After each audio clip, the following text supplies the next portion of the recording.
Ang kabataan ang pag-asa ng bayan.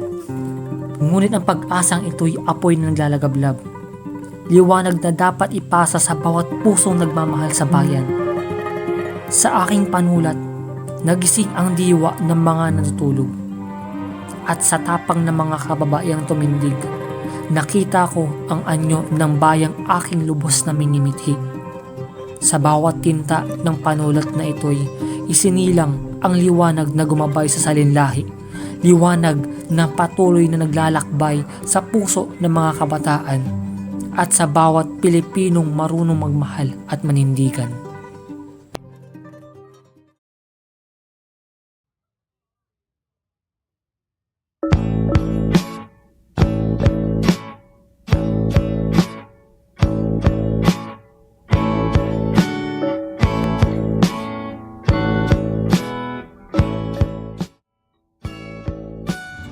Magkano po sa calamares?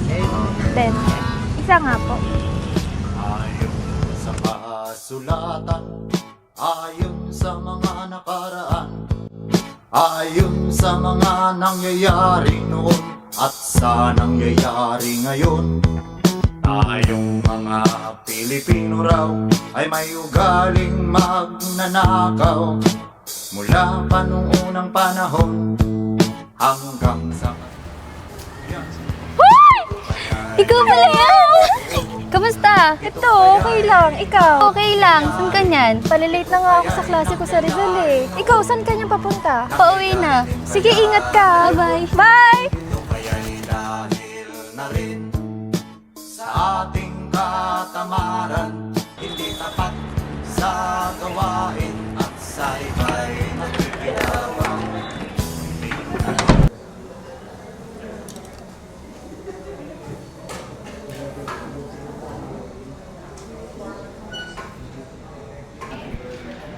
Class, para sa ating thesis ngayong semestre, ang pag-aaralan ninyo ay ang buhay ni Dr. Jose Rizal. Higit sa talambuhay, nais kong suriin ninyo at kilalanin ang lalim ng kanyang karanasan, prinsipyo, at ang patuloy nitong impluwensya sa kasalukuyang lipunan. Hindi na nawala si Rizal sa pag-aaral, no? Mula elementary hanggang college. Oo nga, paulit-ulit na puro na ng seryoso. Parang wala naman tayo napakala. Oo nga, hindi naman natin madadala yan sa totoong buhay. Nakaka-boring lang. Tama, sa sobrang dami pwedeng pag-aralan, puro na lang si Rizal ang luma na ng mga aral niya. Baka nga hindi nyo siya may dadala kung hindi nyo iintindihin. Si Rizal ay hindi lang isang pahina ng libro. Malaki ang naiambag niya, lalo-lalo na sa ating mga sarili. Pag-aralan nyo at suriin kung sino talaga si Dr. Jose Rizal. Paano ko kaya sisimulan yung thesis ko? Ang hirap naman nito eh. Wala na nga akong alam sa history. Makapunta na nga lang sa library.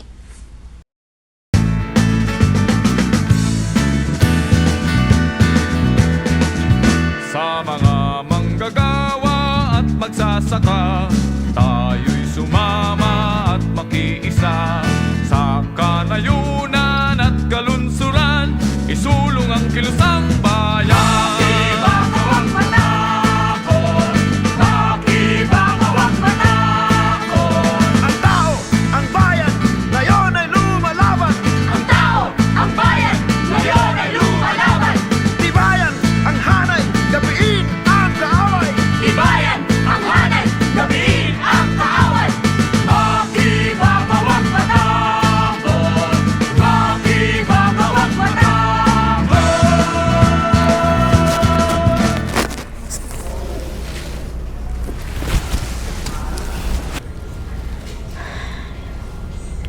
Sino ka ba talaga, Rizal? Bakit ang hirap mong intindihin?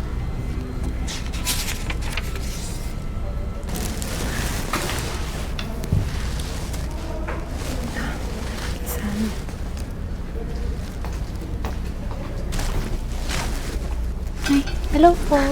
Rizal. May nagbabasa pa pala niyan ngayon? Opo, required po kasi sa thesis namin eh. Ganun ba? Akala ko nga po nung una boring, pero habang binabasa ko po, may sense po pala, may lalim. Ganyan talaga pag magaling magsulat. Kahit anong panahon pa man yan, tumatagos pa rin sa puso at isipan. Sige po. Sige.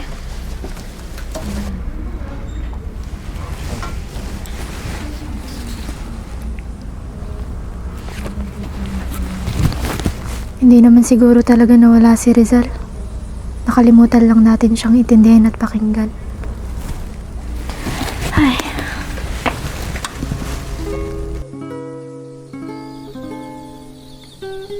Pepe? Pepe? Mahilig ka talagang magbasa ng libro, Pepe. Ngunit alalahanin mo, anak, na ang isang matalino ay hindi lamang sa talas ng isip na susubok, kundi sa lalim ng pag-ibig at lawak ng pag-unawa sa kapwa. Ngunit nanang, sa paanong paraan ko malalaman kung aking gawa ay matuwid at mabuti? Kapag wala kang tinatabakang tao at ang ginagawa mo'y para sa ikabubuti ng iba. May kikwento ako sa'yo. Sabi nila, may isang batang gabugamo na labis ang pagnanais masilayan ang liwanag ng apoy. Paulit-ulit siyang pinaalahanan ng kanyang ina na huwag lalapit. Ngunit hindi siya sumunod. Hanggang sa nadarang ang kanyang mga pakpak at siya'y tuluyang bumagsak. Alam mo ba kung bakit ko yan ikinuwento sa'yo? Minsan kasi may mga taong susubok lumapit sa liwanag ng katotohanan kahit na alam nilang nasasaktan sila. Pero kung totoo ang puso nila, ay handa silang masunog kaysa mabuhay sa dilim. Ganito ka pala noon, Sir Rizal. Isang batang puno ng tanong, pero may pusong totoo. Tinuruan ng ina kung ano ang tama at lumaking may tapang na galing sa pagmamahal sa bayan.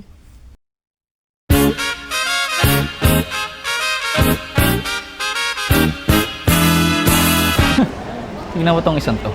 Lagi na nag-iisa. Akala mo sinong matalino. Hoy, Pepe.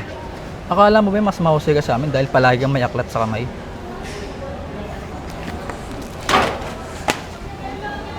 Hindi ako nagmamarunong. Nais ko lamang matuto. Matuto? Ang mag-aral hindi para sa tulad mong maliit. Ang utak may singkitid ng iyong katawan.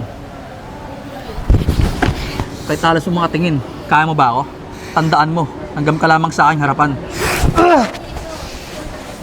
Tandaan mo, kahit ang maliit na langgam ay kakayanin kang kagatin. Si Pilimon, namingwit sa karagatan. Nakakuha ng isang tambasakan. Kung ang karunungan ay isang kasalanan, ito ang kasalanan na hindi ko hihingi ng tawad. Dahil sa bawat titik na aking isinusulat, may pag-asa na niliwanag para sa aking bayan. Pinag-aralan mo ang lahat para mapalaya ang isip. Hindi lang sa iyo, kundi para sa bayan.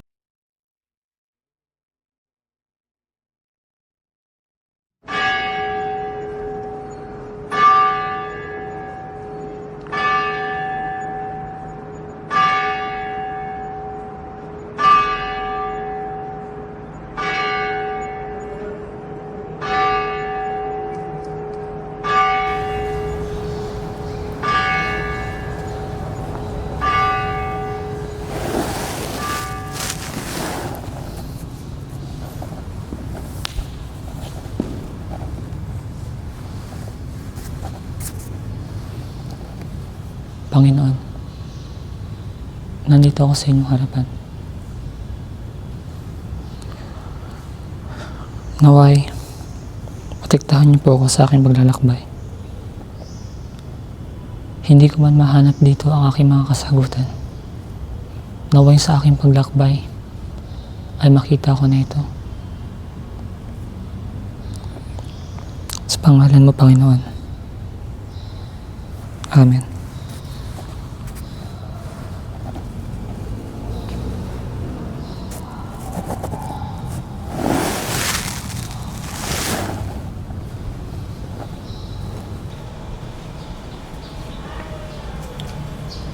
Hindi ko alam papayagan kita ng ganitong umalis, Pepe. Ngunit Neneng, ito ay para sa kabubuti ng ating bayan. At para tayo'y mawala na sa kami ng mga Espanyol. Paalam. Regresarye, Era ahora, mismo de verme. Paalam mo na aking bayan. Mag-iingat ka, Pepe. Si Pasyano nang bahala sa ating bukirin. Paalam, aking ate. Sila'y nalilito, ba't daw ako nagkaganito? Kung ano ang dahilan, ako lang ang nakakaalam. Iiwan ko man ang aking bayan. Dala ko ang kanyang sugat at pag-asa.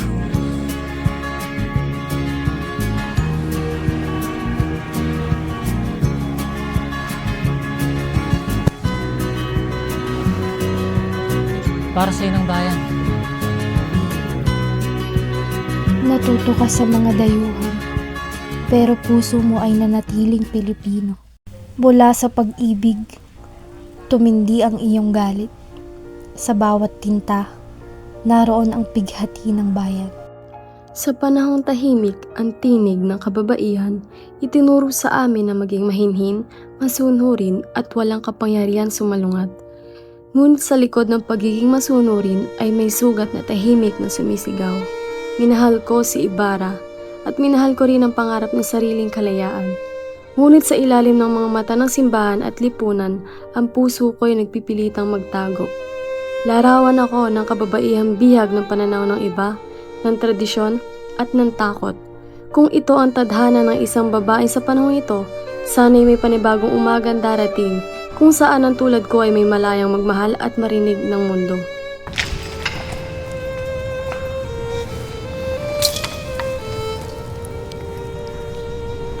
Panginoon, tinatanggap ko ang buhay sa loob ng kumbento bilang sakripisyo ng aking puso. Naway iyong ingatan si Ibarra.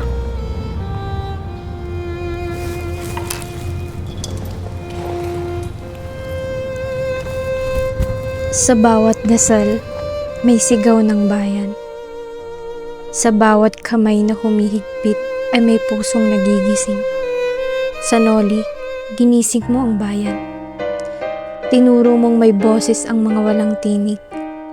Ngunit sa bawat kanto ng simbahan, sa ilalim ng mga titulong nakabitin sa mga prayle, ramdam mo kung paano pinipigil ang katarungan. Mga makapangyarihang kamay na pumipigil sa boses ng masa. Sa el filibusterismo, ramdam ko ang galit at pait. Ang pangangailangan ng pagbabago ay lumalakas sa bawat lihim na sulyap at pipi na daing. Dito ko naiintindihan, hindi sapat ang dasal. Kailangang kumilos ang bawat puso. Pepe, magandang balita. Inaprobahan na ni Gobernador General Wheeler na mapag-aral ang mga kababaihan ng Malolos. Magandang balita ito. Maraming salamat. Nais ko sanang padala ng liham para sa mga kababayan ng Malolos. Tama ba ang ating ginagawa? Paano kung malaman ito ng mga praile? Tsak na tayo kanilang parurusahan at mapapahamak ang ating mga pamilya. Tandaan mo, mas panganib ang manatiling walang alam. Kung paghangad sa karunungan na hindi kasalanan, ito'y ating karapatan. Kung patuloy tayo mananahimik, kailan nila tayo maririnig? Ngunit tayo mga babae lamang. Kaya tayo nagsusulat ngayon hindi upang kalabanin ng simbahan, kundi upang tayo lumaya sa kamangmangan. Tiyak na sila ay magagalit. Paano kung ipahiya tayo sa bayan o ipahamak tayo sa harap ng bayan? Ako ay nangangamba sa ating mga ginagawa. Kung patuloy tayong mananahimik, kailan nila tayo maririnig? Tayo mananatiling alipin ng takot kung ganoon. Ang babae hindi nilikha para magkubli sa anino ng lalaki. Tayo nilikha rin tulad nila na makapag-isip at lumaban sa nararapat. Aking nabalitaan na may mga kalalakihang tulad natin na naniniwala na tayo ay karapat-dapat matuto tulad din nila. Ngayon pa ba tayo matatakot? Hindi ba't ito na ang panahon upang tayo itindig ang ating sarili na ang kakayahan ng kababayan hindi kailanman mas tataas pa sa lalaki? Ito ay hindi liham ng pag-iimagsik, kung hindi ito'y ating panalangin para sa mga batang babaeng darating pa nang maranasan nila ang liwanag na ipinagkait sa atin. Kung gayon, ay buo ng aking loob. Pinupuri ko kayo mga kababaihan ng Malolos. Sa inyong tapang at pagdanais na matuto, sa inyong kamay na aking nakita ang hinaharap ng ating bayan. Naway magpatuloy kayo, maging ilaw ng tahanan at gabay ng kabataan sa ating bayan. Sa aking ina, natutunan ko ang unang hakbang ng kalayaan ay ang karunungan. Kaya sa mga kababaihan ng Malolos, nakita ko ang kanilang mga mukha na may matapang, marunong at handang umulab. para sa bayan.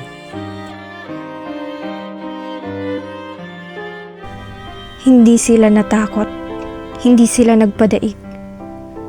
At sa kanilang tapang ay nagising ang diwa ni Rizal at nagliyab ang liwanag ng kapabaihan.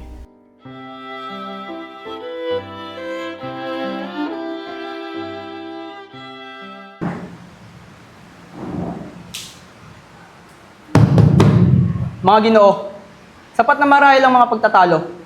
Panahon na siguro para tayo magkaisa at ayusin ang ating hanay. Ilang taon na natin pinaglalaban ng karapatan ng ating mga kababayan. Ngunit, paano tayo uusad kung wala tayong iisang tinig na magtuturo sa ating direksyon? Kung gayon, bago tayo magluklok ng Pangulo, dapat muna natin mapagkasundoan kung gaano kalawak ang kapangyarihan kanyang tatagliin. Sapagkat kung walang hangganan, baka tayo magtapos sa kaguluhan. Kung inyong mararapati, may nais sa kanyang mukha, ang La Solidaridad ay isa sa pinakamalakas nating sandata sa pakikibaka. Ito ang ating kilig ng ating bayan, ang daan upang marinig tayo ng mundo. Nararapat lamang ng Pangulong Mahalal ay may kapangyarihang magpasya sa mga sulit na ilalathala rito. Sa ganitong paraan ay magkaisa ang diwa at kilos ng ating kilusan. Paumanin, kaibigan. Lubos kong pinahalagaan ang iyong hangarin. Ngunit nais ko ring ipaalala sa iyo na ang La Solidaridad ay tinatag bilang isang pribadong pahayagan. May mga patakarang sinusunod dito at hindi basta maipasa sa ilalim sa sinumang pinuno. Hindi ito pag-aari ng buong bansa, kung hindi isang pahayagan na aming itinatag at pinangangalagaan. Kung gayon, ang tinig ng ating bayan ay isang pag-aari lamang? Pribadong kalakal na ginagamit sa ngalan ng kapakanan ng marami? Hindi ganoon ang aking nais sabihin. Ang mahalaga ay bukas ang ating pahayagan sa mga panulat na makakatulong sa layunin ng ating lahi. Walang pinipili, walang isinasarat hanggat ito'y para sa kabutihan ng bayan. Nakakalungkot. Ang akala ko ang ating laban ay itatag sa dangal, hindi sa pag-aari. Akala ko ang ating panulat ay sa gisig ng pagkakaisa, hindi ng kapangyarihan. Kung ganyan pala ang ating paninindigan, tila may panganib ng ating mga salitang maging bihag sa sariling interes.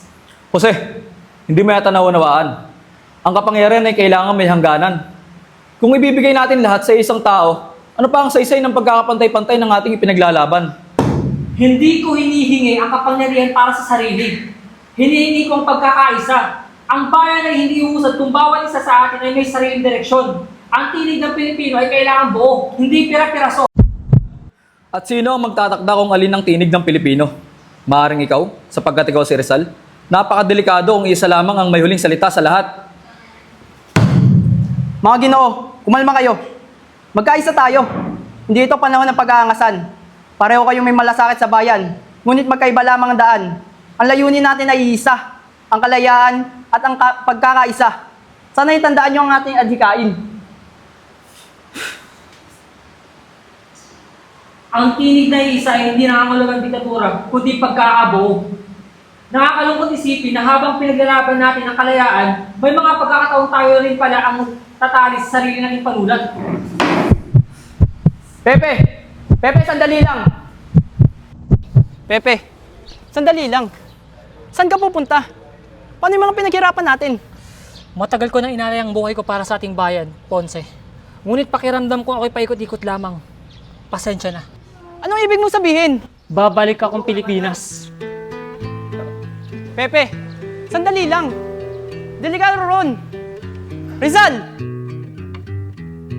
Pasensya na, Ponce. Ako'y babalik na.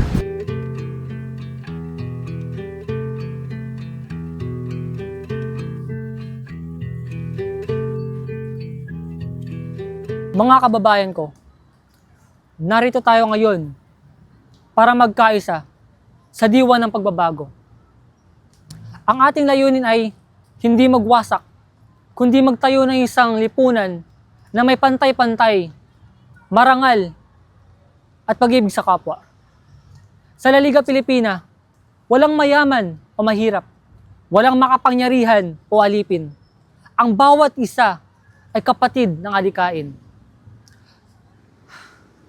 Naway, sa pagsulong na ito, ating mabigkis ang diwa ng bawat Pilipino. At may sulong na ang kalayaan matagal na nating minimithi. Mabuhay si Rizal! Mabuhay! Ngunit ang La Liga ay natiling pangarap. Isang adikaing sinimulan sa pag-asa. Ngunit hindi pa panahon para ito'y magbunga. Sa halip, ako'y ipinadpad sa dapitan. Isang tahimik na dako sa pagitan ng bundok at dagat. Doon, natutunan kong pakinggan ang kalikasan, ang hampas ng alon, at ang katahimikan ng gabi. Sa una, inakala kong ito'y parusa. Ngunit kalaunan, napagtanto kong ito'y pagkakataon upang muling makilala ang aking sarili at makita ang ganda sa payak na buhay. Kung nakamit mo na ang pangarap, di pa rin masiyahan. Ang nais mo'y madagdagan, limot mo na ang iyong pinagmulan.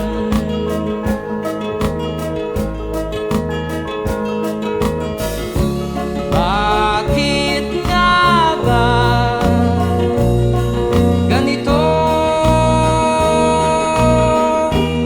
Ang tao'y walang kasiyahan.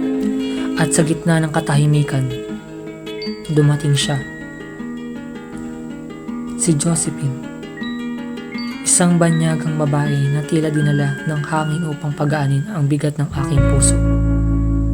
Sa kanya, natagpuan ko ang lambing, ang saya, at ang pag-asang minsan kong nakalimutan. Ako nga ba ay karapat-dapat? Binayaan kami ng isang supling, ngunit sa kanyang pagdating ay kasabay din ng kanyang pagpanaw. Masakit, ngunit tinuruan kami nitong pahalagahan ang bawat sandali. At sa piling ni Josephine, natutunan kong kahit sa pinakatahimik na lugar, maaaring tumubok ang pag-ibig. Paalam, aking anak. Dr. Rizal, magandang balita. Ikaw ay pinahintulutan na makapaglingkod sa Cuba upang magpagaling ng mga may karamdaman. Magandang balita nga ito. Maraming salamat. Kung ito ang huling gabi ng aking buhay. Rizal, ikaw ay nakahatulan namin sapagkat ang iyong mga likha ay taliwas sa mga Espanyol. Naway maging ilaw ang aking mga salita. Sandali lang po! Hindi ko man makita ang bukang liwayway ng kalayaan. Batid kong darating ito. Ang bawat talagtod ng aking tula ay alay sa lupang sinilangan. You are the light in my darkness, that where my family hurt. If I were to live again, I would still choose to find my love. Pepe, the only man I loved. They may take you from this place, but in my heart, they will never take you from me. My love, if this is a cost, if this is a price of loving a hero, then let the history remember that I, too, loved bravely. You will always be my Jose.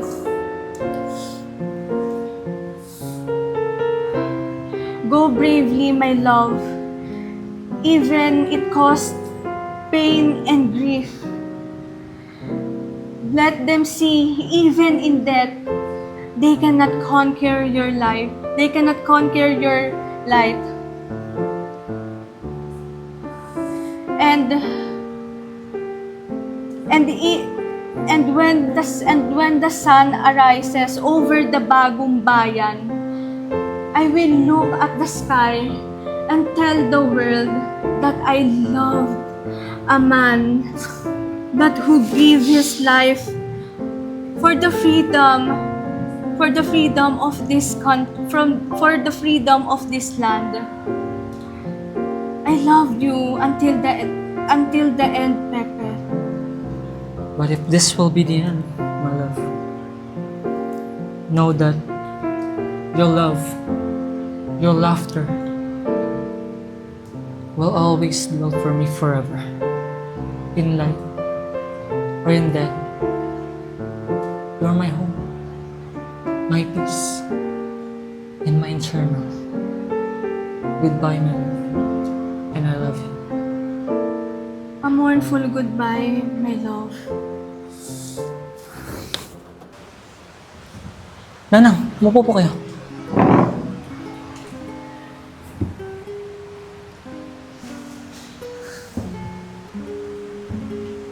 Naalala mo pa ba, anak? Ang kwento ng batang gamo-gamo. Sinabi ko sa'yo noon na huwag kang lalapit sa apoy sapagkat susunugin ka nito. Ngunit ngayon, naiintindihan ko na kailangang lumapit ng gamo-gamo sa liwanag ng apoy dahil doon niya natagpuan ng kanyang layunin. Ikaw ang gamo-gamo na iyon, Pepe. Patawarin niyo po ako. Ako'y nagdala ng dalamhati sa ating pamilya.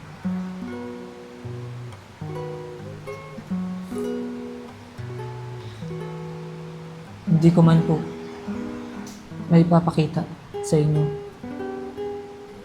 na lahat ng ito ay para sa kabubuti ng ating bayan.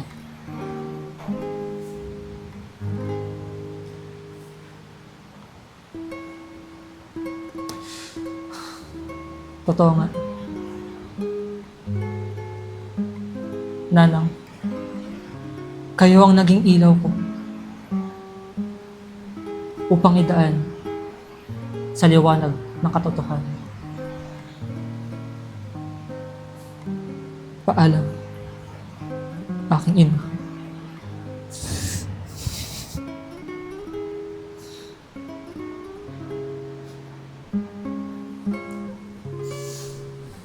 Paalam.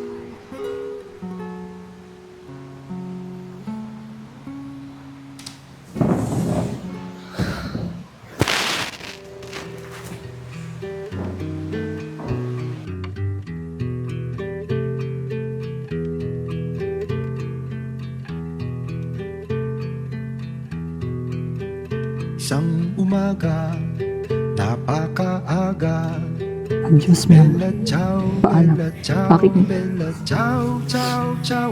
Isang umaga, nakaengkwentro ng pasistang sundalo. Ang tunay na liwanag ng bayan ay hindi nagmamaliw. Ito'y patuloy na lalakbay sa puso ng bawat Pilipino nagmamahal, lumalaban, at naniniwala.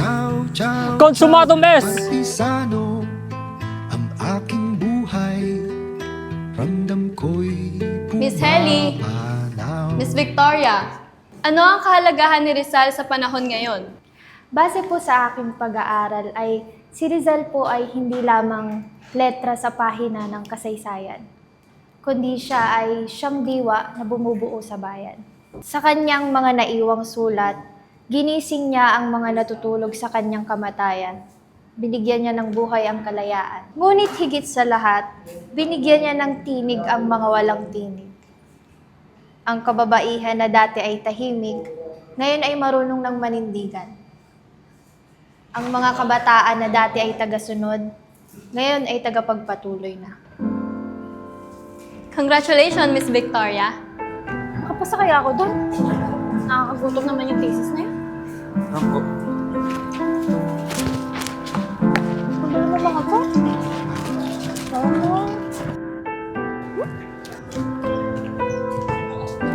no. Hello ba, Rizal? Nakakapagod. Nagugutom na naman ako.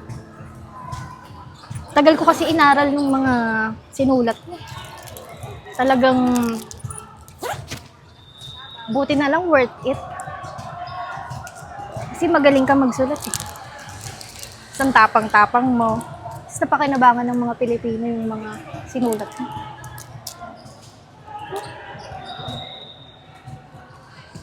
Salamat ah. Wait na. Rizal? Konting makeup pa nga. Parang kulang pa. Okay.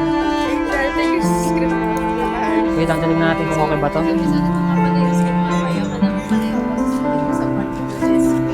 Okay po, okay. Yung mga kailangan ba kayo? Okay naman, sa pangalan yun. Konti, gagalingan ko para sa ating story. Okay, prepared ka naman na. Prepared naman ako. Salamat sa pag... Ang tunay na liwanag ng bayan ay hindi nagmamali.